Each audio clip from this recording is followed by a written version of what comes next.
कसे आहात विद्यार्थी मित्रांनो? आज आपण भौमितिक आकृत्यांशी मैत्री भाग 4 अभ्यासणार आहोत. भाग 3 मध्ये आपण कोणांचे विविध प्रकार अभ्यासलेले आहेत आणि आजच्या या भागामध्ये आपण कोणांच्या जोड्या अभ्यासणार आहोत. सर्वप्रथम आपण एक कोन घेऊया. हा एक कोन मी या ठिकाणी घेतलेला आहे. या कोनाचं नाव या ठिकाणी ए बी सी. आता हा कोन ए बी सी आहे. या कोनाच्या अंतर्भागामध्ये काही बिंदू दिसतात आपल्याला. मग आता नेमका कोनाचा अंतर्भाग कशाला म्हणायचं हे सर्वप्रथम आपण पाहूया. कोनाचा अंतर्भाग म्हणजे ह्या कोनाची जी ही भुजा आहे, भुजा म्हणजेच बाजू, बाजू ए बी आणि बाजू बी सी यावरील बिंदू सोडून, म्हणजेच अर्थात बिंदू ए, बिंदू बी, बिंदू सी आणि याच्या दरम्यान असणारे हे या बाजूंवरचे असंख्य असे बिंदू, हे बिंदू सोडून त्याच्या आतमधील भागामध्ये येणारे सर्व बिंदू. मी या ठिकाणी काही बिंदूंना नावं देते आहे. बिंदू पी, बिंदू क्यू, बिंदू आर, बिंदू एस, बिंदू एम, ह्या प्रकारचे हे जे बिंदू आहेत, हे काही ठराविक बिंदू दाखवलेले आहेत. हे बिंदू जे आहेत ते कोनाच्या अंतर्भागात आहेत.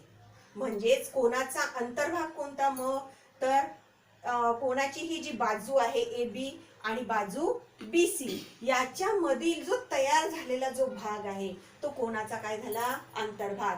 आणि या अंतर्भागामधले हे काय आहेत? बिंदू आहेत. त्यानंतर कोनाचा बाह्य भाग.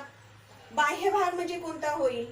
तर आता अंतर्भागाच्या व्यतिरिक्त बिंदू, म्हणजेच कोनाच्या बाजूवरील बिंदू, कोनाच्या अंतर्भागामधील बिंदू या व्यतिरिक्त जे बाह्य भाग आपल्याला दिसतोय हा भाग बाह्य भाग आहे. कोनाच्या दोन बाजूंच्या बाहेरचा जो भाग दिसतो त्याला कोनाचा बाह्य भाग म्हणायचं. या कोनाच्या बाह्य भागामध्ये जे कोणते बिंदू असतील, जे कितीही बिंदू असतील, त्या बिंदूंना काय म्हणणार आहोत आपण, किंवा त्या भागाला काय म्हणणार आहोत? कोनाचा बाह्य भाग.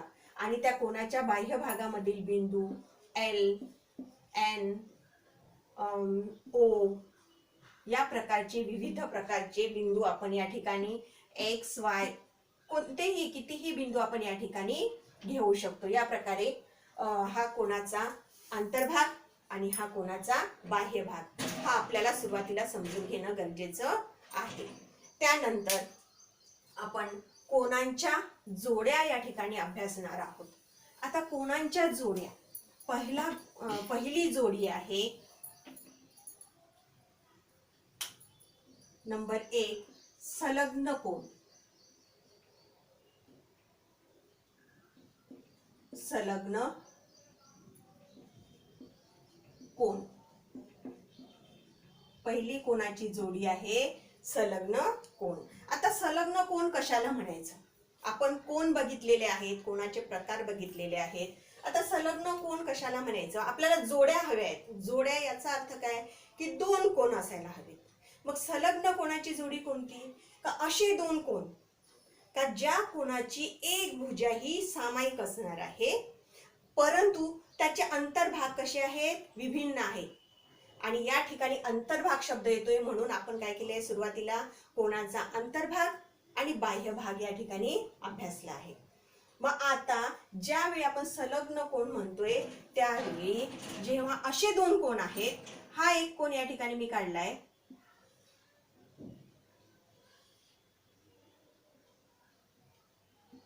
आणि दुसरा कोन काढलेला आहे. या ठिकाणी तुम्हाला कोन पी, क्यू आणि हा आर, आणि या ठिकाणी या बिंदूला नाव देऊया एस. या ठिकाणी तुम्हाला दोन कोन दिसत आहेत. मग हे दोन कोन आहेत. या दोन कोनामध्ये ही जी भुजा आहे किंवा बाजू आहे क्यू एस, ही बाजू दोन्ही कोनांना सामायिक आहे. दोन्ही कोनांना बाजू क्यू एस ही सामायिक आहे, परंतु अंतर्भाग जो आहे या दोघांचाही अंतर्भाग हा विभिन्न आहे, वेगवेगळा आहे. म्हणजेच कोन पी क्यू एस आणि कोन एस क्यू आर, हे दोन कोन आहेत. या दोन कोनाचे अंतर्भाग हे कसे आहेत, वेगवेगळे आहेत, विभिन्न आहेत म्हणजे वेगवेगळे आहे. यालाच आपण काय म्हणणार आहोत, संलग्न कोन. संलग्न कोन म्हणजेच काय, परत एकदा बघा. संलग्न कोन असे दोन कोन का ज्या कोणाची एक भुजा ही सामायिक आहे, परंतु त्यांचे अंतर्भाग जे आहेत ते कसे आहेत, विभिन्न आहेत. त्याला आपण काय म्हणतोय, संलग्न कोन. ही एक संलग्न कोनाची काय आहे, जोडी आहे. हा कोन असा सुद्धा असू शकतो. या पद्धतीचा कोन सुद्धा या ठिकाणी असणार आहे.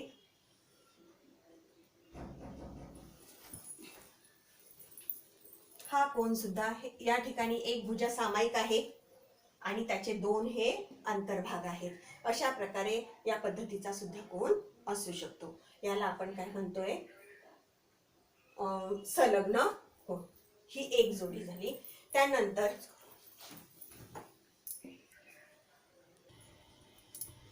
दोन नंबरला आपण बघूया कोटिकोन. कोटिकोन. आता कोटिकोन कशाला म्हणायचं, कोटिकोन म्हणजे ज्या कोणांच्या मापांची बेरीज ही 90 अंश असते. एक गोष्ट या ठिकाणी प्रत्येक वेळी लक्षात घ्यायचं आहे, आपण कोणांच्या जोड्या बघत आहोत. कोणांच्या जोड्या बघत आहे याचा अर्थ दोन कोन असणार आहेत आणि दोन कोन म्हणजेच या ठिकाणी हे कोटिकोन. दोन कोणांच्या मापांची बेरीज ही 90 अंश असेल. दोन कोणांच्या मापांची बेरीज ही 90 अंश असेल, त्यावेळी त्या कोणाला काय म्हणायचे, आपल्याला कोटिकोन असं म्हणायचं आहे. आता या ठिकाणी आपण कोटिकोन हे दोन प्रकारे काढू शकतो. एक तर जसा संलग्न कोन आपण बघितलेला आहे त्या पद्धतीचा कोन काढू शकतोय. या पद्धतीचा, कारण आपल्याला माहिती आहे हा काटकोन आहे. काटकोन आहे आणि जर मी म्हटलं की हा 50 अंशाचा कोन आहे आणि हा 40 अंशाचा कोन आहे, तर नाव देऊया याला कोन पी क्यू आर आणि हा एस. म्हणजे कोन पी क्यू एस आणि कोन एस क्यू आर या दोन कोनांच्या मापांची बेरीज जर केली तर ती किती असते, 90 अंश आपल्याला मिळते. आणि म्हणून हे काय आहे, दोन कोन एकमेकांचे कोटिकोन आहेत. या ठिकाणी मी लिहिते माप कोन पी क्यू एस बरोबर 50 अंश माप कोन एस क्यू आर बरोबर 40 अंश. आणि दोघांची जर बेरीज केली तर हे किती राहणार आहे, 90 अंशाची राहणार आहे.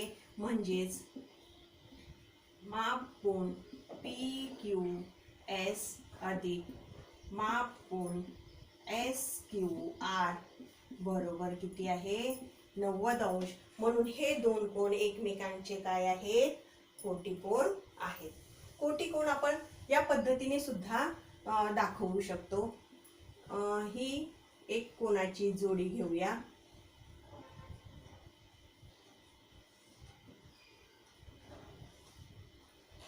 या ठिकाणी हा कोन 40 अंशचा आहे आणि हा दुसरा कोन 50 अंशाचा आहे.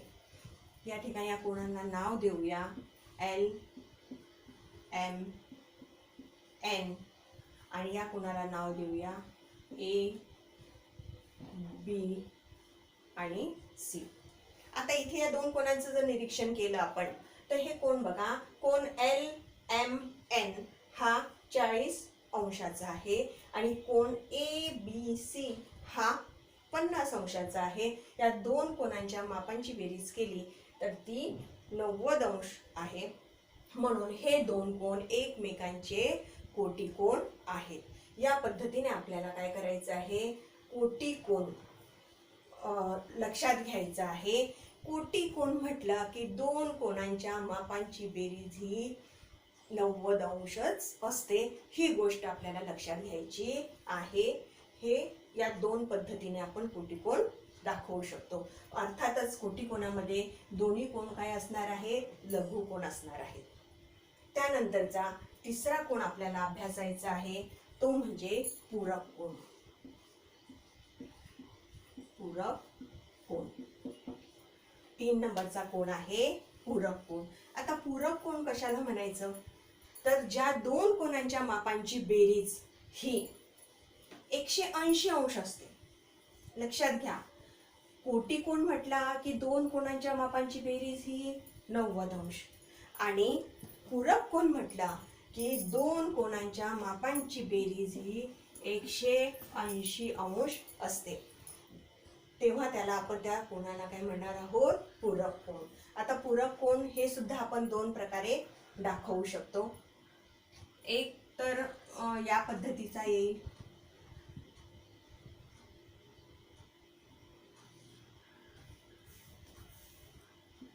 इथे नाव देऊया आपण बिंदूंना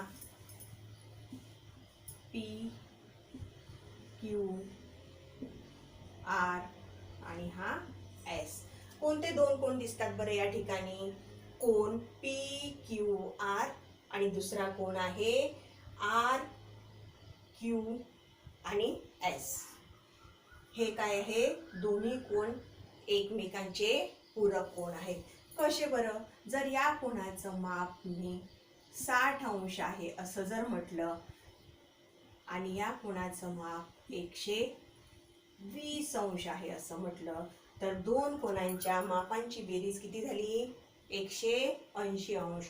म्हणून हा काय झाला, पूरक कोण, किंवा हे दोन कोण एकमेकांचे काय आहेत, पूरक कोण आहेत. या ठिकाणी पुन्हा आपण लिहूया माप कोण P, Q, R अधिक माप कोण R, Q, S बरोबर दोघांची बेरीज केलेली आहे. ही बेरीज किती आहे, 180 अंश. आणि म्हणून हे काय आहे, दोन कोण एकमेकांचे पूरक कोण आहेत. दुसरे या पद्धतीचे कोण सुद्धा आपल्याला मिळणार आहेत, ते सुद्धा पूरक कोण आहे हे आपल्याला दाखवता येईल. या ठिकाणी हा एक विशाल कोण आहे, याचं माप 110 अंश घेऊया आणि नाव L, M, N. आणि दुसरा एक कोण आहे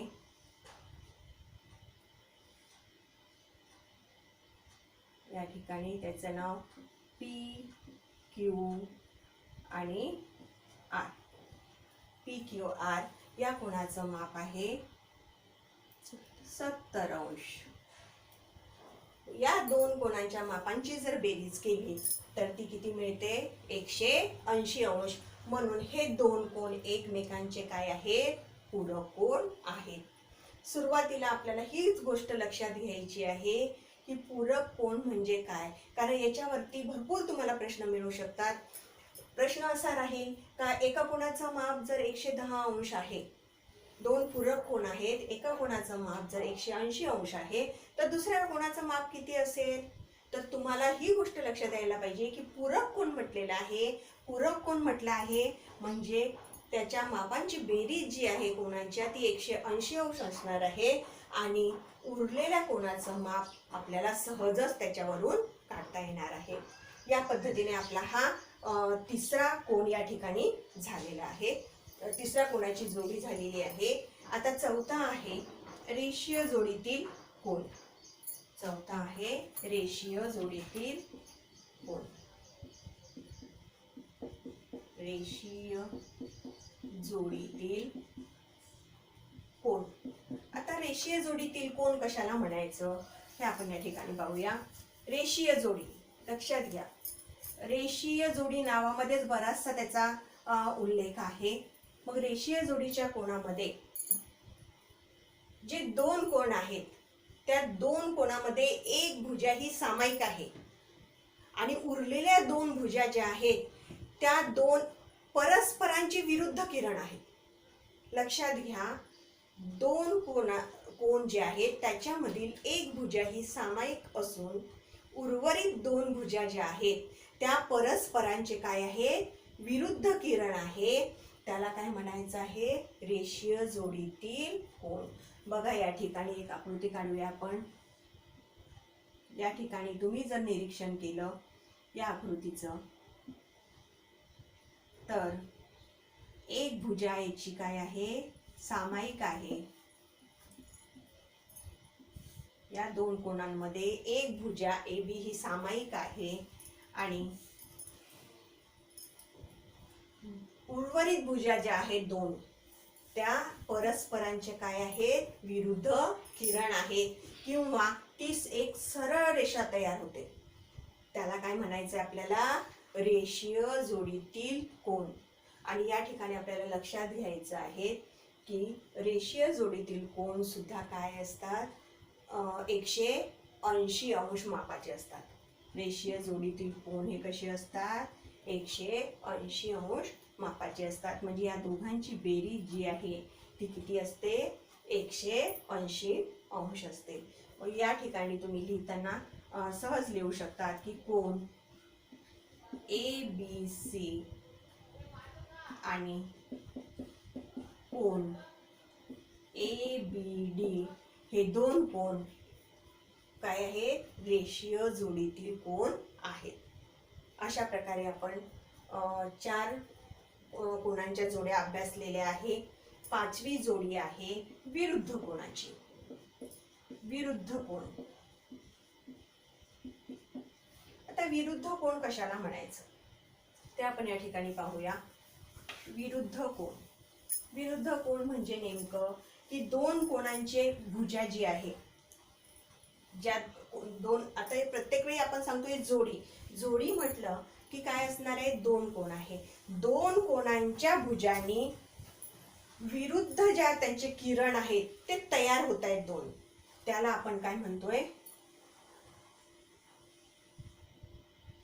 विरुद्ध कोन असं म्हणतोय. हे दोन कोन या ठिकाणी आहे. या दोन कोणांच्या भुजांनी काय तयार होत आहेत विरुद्ध किरण तयार होत आहेत, त्याला आपण म्हणतोय विरुद्ध कोन. या ठिकाणी हा विरुद्ध कोन आहे आणि हा याचा विरुद्ध कोन आहे. याला आपण नाव देऊया हा म्हटल्यापेक्षा. या ठिकाणी A हा मधला बिंदू B आणि नंतरचा बिंदू जो आहे तो C आणि या ठिकाणी पुन्हा नाव देऊया D आणि हा E. बघा कोन ABC आणि कोन DBE हे दोन कोन काय आहेत एकमेकांचे विरुद्ध कोन आहेत. या विरुद्ध कोनांमुळे दोन विरुद्ध कोनांच्या काय तयार होतात जोड्या तयार होत आहेत आणि म्हणून आपण याला काय म्हणतोय. हे तुम्ही सगळं काय करायचं आहे कोन मापकाच्या साहाय्याने हे सर्व कोन मापून बघायचे आहेत. खरंच याचं माप किती आहे.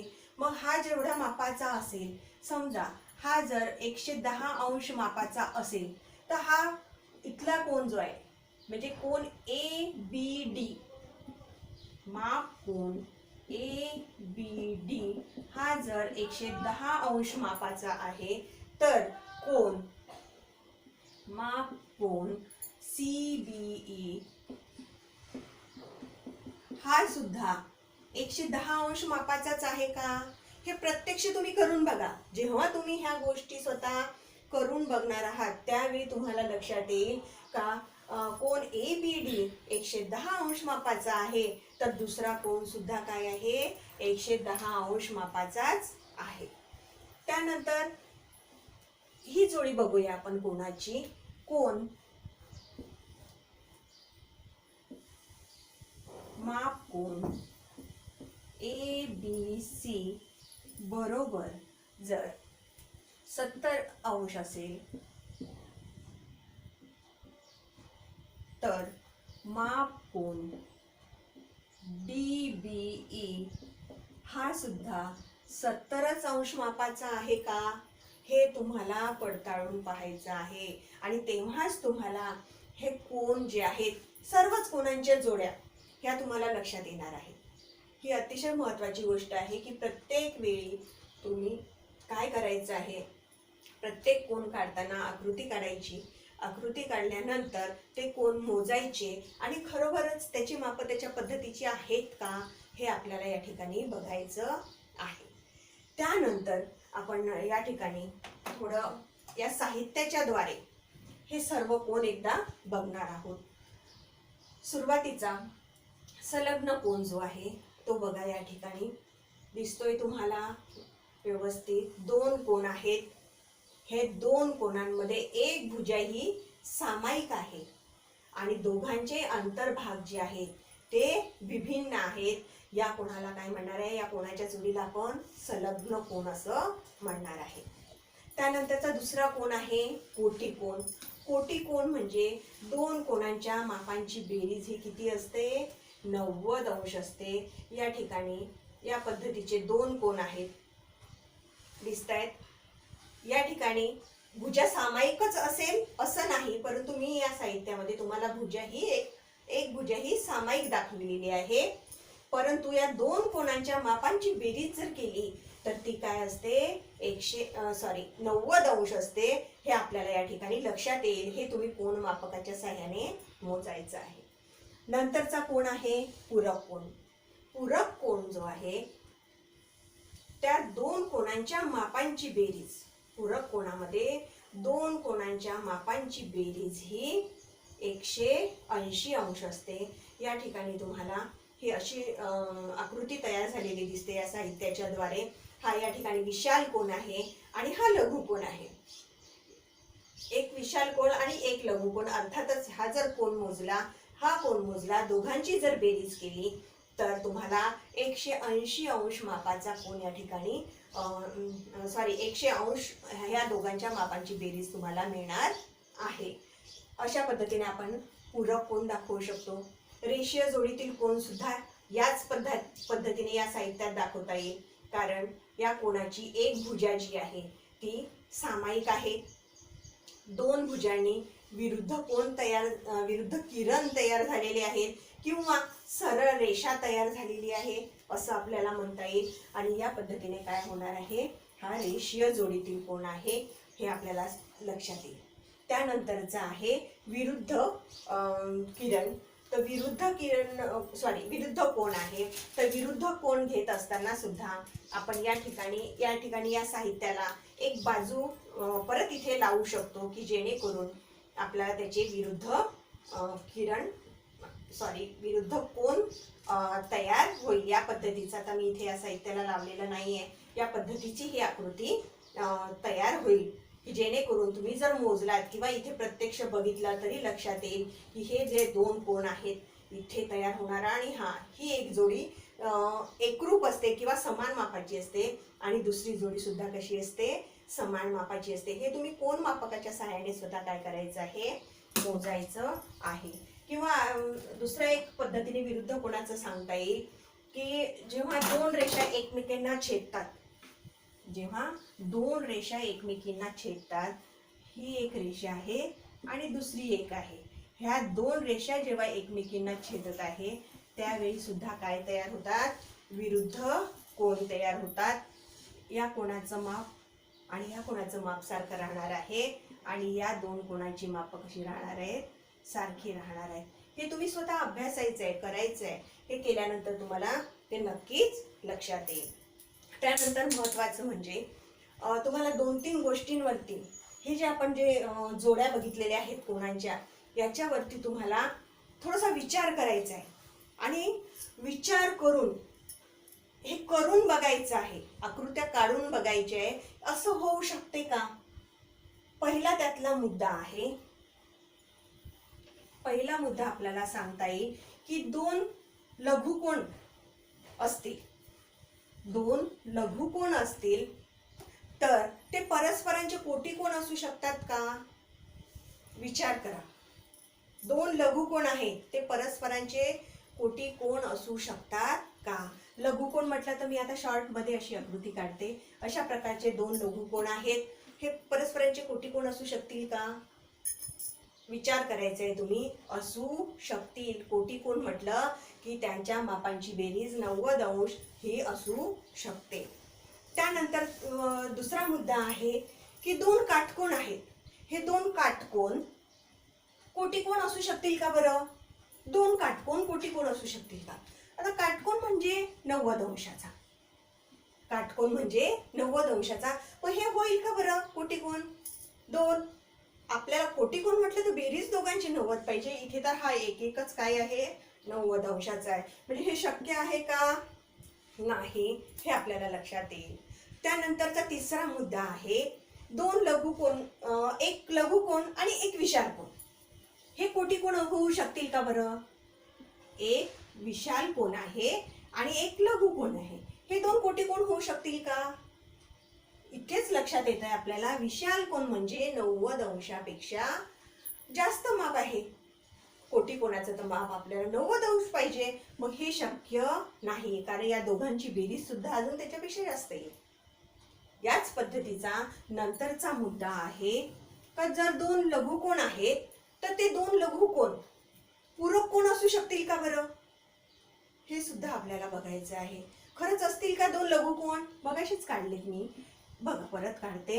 हे दोन लघुकोन पूरक कोण असतील का? पूरक कोण म्हणजे काय? 180 अंश भाग.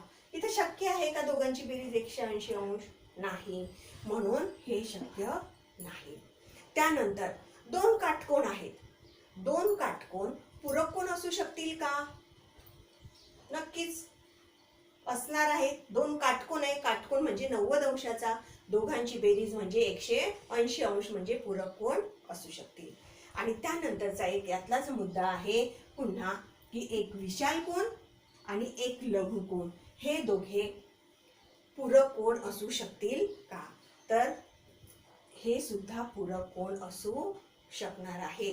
अशा प्रकारे आपल्याला थोडंसं मनन चिंतन करायचं आहे आणि मनन चिंतन करून या कोणांच्या जोड्या आहे त्याचा अभ्यास करायचा आहे.